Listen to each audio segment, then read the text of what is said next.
അരിയൊന്നും അരയ്ക്കാൻ നിൽക്കേണ്ട, നാടൻ രുചിയിൽ ഗോതമ്പ് പൊടിയും കൊണ്ട് പെട്ടെന്ന് തന്നെ ഉണ്ണിയപ്പം ഉണ്ടാക്കാം. 2 കപ്പ് ഗോതമ്പ് പൊടിയിലേക്ക് ഓരോ ടേബിൾ സ്പൂൺ വീതം റവയും അരിപ്പൊടിയും ചേർത്ത് ഇളക്കിയെടുക്കാം. 350 ഗ്രാം ശർക്കര 2 കപ്പ് വെള്ളം ഒഴിച്ച് ഉരുക്കി മാറ്റിയേക്കാം. പിന്നെ 2 ടേബിൾ സ്പൂൺ നെയ്യ് ഒഴിച്ച് ഒരു പിടി തേങ്ങാക്കൊത്ത് മൂപ്പിച്ച് പകുതിയാകുമ്പോൾ 1/2 കപ്പ് തേങ്ങ അരക്കിയതും കൂടെ ഇട്ട് സ്വർണ്ണ നിറാകുന്നവരെ വറുത്ത് മാറ്റിയേക്കാം.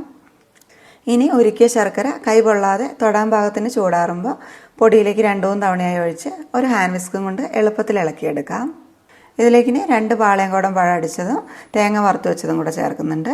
പിന്നെ ഒരു 6-7 ഏലക്ക പൊടിച്ചതും 1 സ്പൂൺ കറുത്ത എള്ളും 1 സ്പൂൺ നെയ്യും കൂടെ ചേർത്ത് ഇളക്കുന്നുണ്ട്. കോരി ഒഴിക്കുമ്പോൾ താഴേക്ക് വീഴാൻ പാകത്തിന് ലൂസായാൽ മതി മാവിന്. 1/2 ലിറ്റർ വെള്ളം ഒഴിച്ച് ശർക്കര ഉരുക്കിയാൽ ഈ പൊടിക്ക് പാകമായിരിക്കുക.